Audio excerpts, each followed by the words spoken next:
name is Bobby Carlton, and I am here today representing Lioness magazine.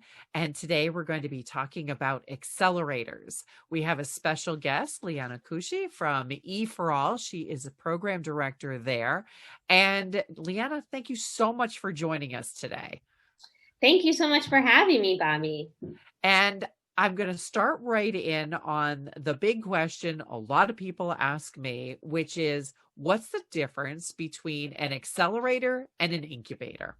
Sure. So an incubator is a place that a business would go into and they incubate. So they spend time. So a local example I like to give is M2D2, which is a medical device incubator based here in Lowell, which is where I'm joining you from today. And so companies join, they might rent space, they get access to a lab, and they really work on their business, and they don't need to leave at any time. They can spend as much time as they need to working on their business in that space. An accelerator, what we run is it's got a start time and an end time. So really the idea is that you jump in and you accelerate your business. You move it forward in a really big way.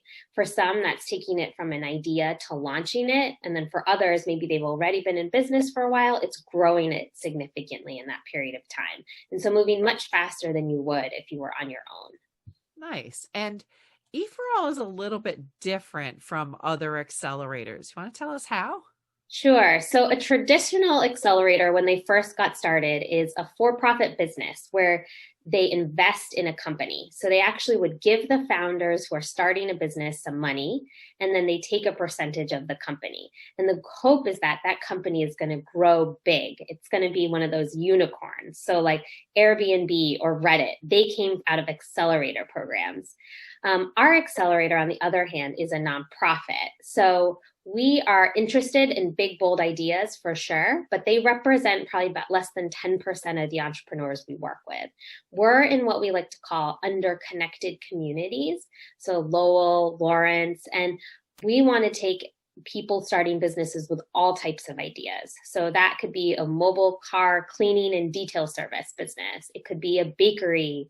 It could be a administrative services company, or it could be that next innovative tech idea. So maybe you can give us some examples of specific companies you've worked with. Sure. So one example is Juiced Cafe, based out of New Bedford and Fall River. They are a healthy cafe started by an entrepreneur, Lou Gonzalez, and they provide delicious food. He started with one cafe, then he opened up another one, and they're really growing. They're providing fresh and healthy food for communities that might not have as much access to that type of food. Another company that came out of UMass Lowell and then joined our accelerator is Invisaware. They've created a Bluetooth-enabled wearable technology. I think it's necklaces and bracelets, and it connects to your phone, acts like a life alert system. And so they got access to our accelerator. And then they are more of a traditional, hardware startup company where they've raised funding through investment. Nice. So what happens inside an accelerator? And I realize it might be a little bit different these days. Sure. Yeah. So, well, definitely different because we're all virtual right now. But all the elements that we would have offered in person, we're doing virtually as well. So what happens is we have classes. We have a cohort model, which a lot of accelerators, for-profit and nonprofit, do. We work with 15 businesses at a time in whichever community we're based. And then those businesses take classes together. They learn about the fundamentals of launching their business, really focusing on the customer, the value proposition, what are they problem or pain point are they solving for that customer? And then they also get mentors. And we like to call our mentors the heart and soul of our program. Mentorship is just a really key component. It's people who invest in you, who ask questions, who listen, who give maybe a little bit of guidance. Maybe they step into an advisor role a little bit. But that's really a big piece of our experience in the accelerator. Mm-hmm. And if I'm thinking about joining an accelerator, what do I need to know as I apply? Great question. So I think the first thing to do is go on their website, if hopefully they have one, and really read all about what that accelerator is focused in. So all accelerators might have different focuses. So for example, in Massachusetts and Boston, we have Learn Launch, and that's an ed tech accelerator. So if you're not an education technology-based business, you shouldn't apply to that program. EForAll, for example, we're really community focused. So where you want to start the business or where you're located really matters. So we're focused, for example, in Lowell or Lawrence is a set of our communities. So we're looking for businesses that are really invested in those communities. You know, of the 15 businesses, we might take one or two that are maybe in Chelmsford or Haverhill, but really we want entrepreneurs, whether they're from the communities or interested in building businesses in the communities. So it's important for an entrepreneur to look at the websites, see where the focus is, and make sure you match with what accelerators focus on. Mm-hmm. And any advice as people are applying? Like, I know a lot of accelerators have forms or they have interviews. Are there things that you running accelerators, you want to hear from the entrepreneur? Sure. So this might seem like an obvious piece of advice, but if you're submitting an application online and you're writing it down, there's me typing, you want to have a draft and you should have someone read it for you. Anybody. Just have someone take a look at it for you. Or in the case of EForAll, if you're applying to any of our community sites, us staff members will actually look at it for you before you submit it. We often share that in info sessions and we try to let people know as much as possible, but really getting a second set of eyes on your application before you hit that submit button is critical. And what we're looking for in the application is someone who's really passionate about that idea.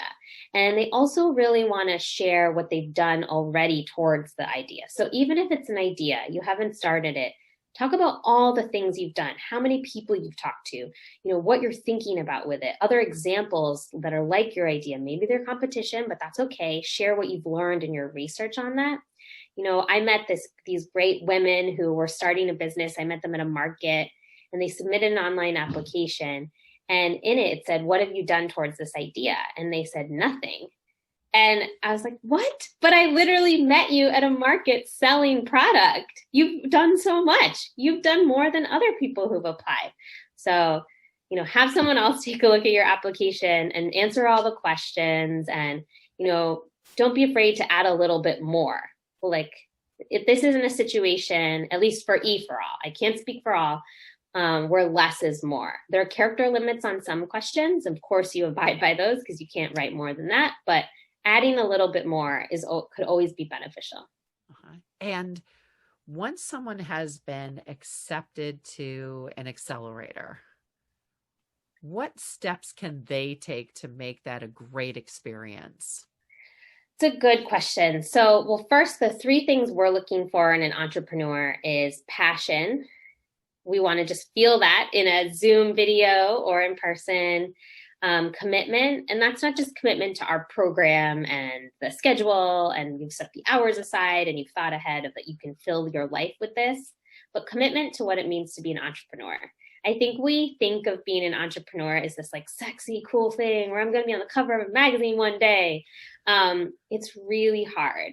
And now that I'm a mom, I make the analogy, it's like becoming a mother, right? You can't give it back. You have sleepless nights. It is just like motherhood. And it's a massive commitment to step into the world of being an entrepreneur, a business owner. So be ready for that. And then the third thing is, coachability and a willingness to learn. So really having a little bit of humility. Obviously, you've got to have some audacity to believe you can launch a business, and we love that. But at the same time, you want to be willing to take feedback, listen to your mentors, your customers, and just willingness to learn and make changes. So really, those three things are what we're looking for in our accelerator. And then once they're in it, it's the type of thing you get in, you get out what you put in. So we just encourage people to go all in. If you're more of an introverted type, especially when we're virtual, do your best to get out of your comfort zone and jump in, ask questions, share, because you'll find that you'll get more when you really put yourself out there. And so we really encourage that. And I think one of the things about accelerators and the model of the cohort is you are participating with a group of other people. How does that come into play? That's a huge part of our program. So it's when we were getting started back in 2012 and we're developing this accelerator program, I had a conversation with a woman named Melissa Withers who ran this accelerator program. And it was a for-profit accelerator out of Rhode Island at the time. It was called Beta Spring. And she talked to me all about the cohort and the magic of the cohort and, picking the people, making sure they will work together, support each other, and how that becomes this huge network. And, one thing I said earlier is we work in connected communities. So big value add, and what makes, EForAll different is we connect our entrepreneurs to something bigger, right? To a broader network and resources. And that starts with the cohort.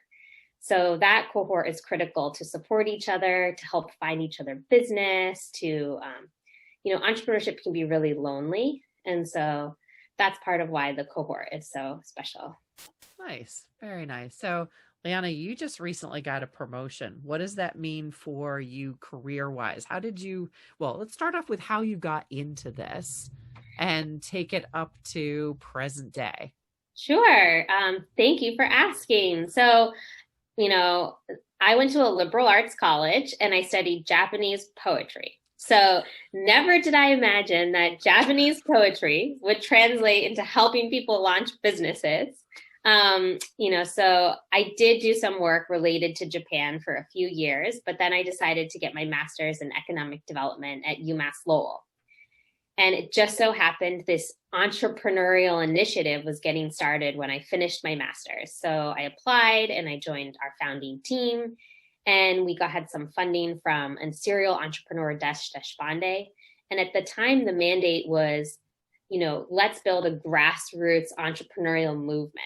And there really wasn't too much, there was a lot of freedom to test and try things out. And eventually we landed on this accelerator program. We do pitch contest series, and it's about building a sense of community.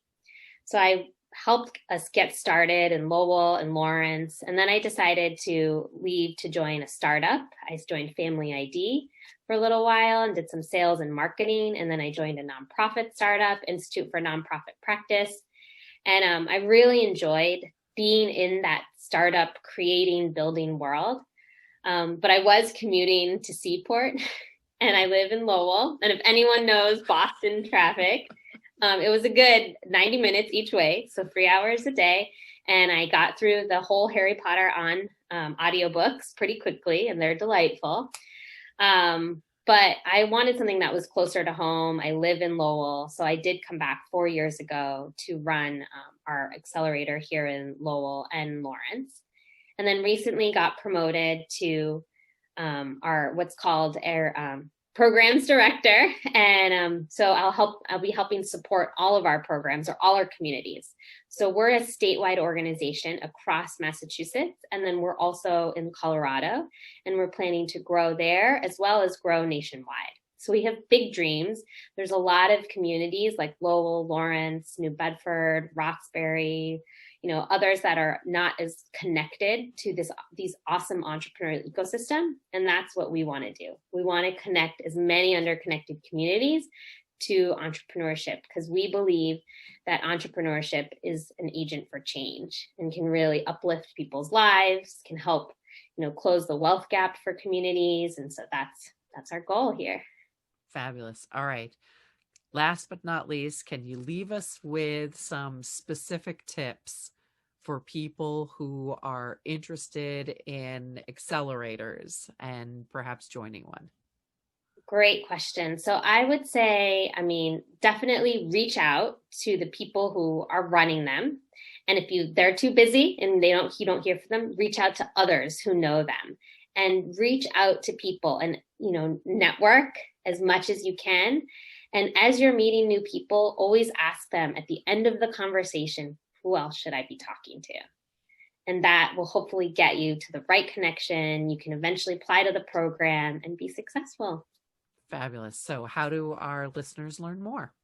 Yes, go to EForAll.org and you will learn all about EForAll, all about what communities we're in, and consider applying. Thank you. Thank you very much, Liana. Thank you, Bobby.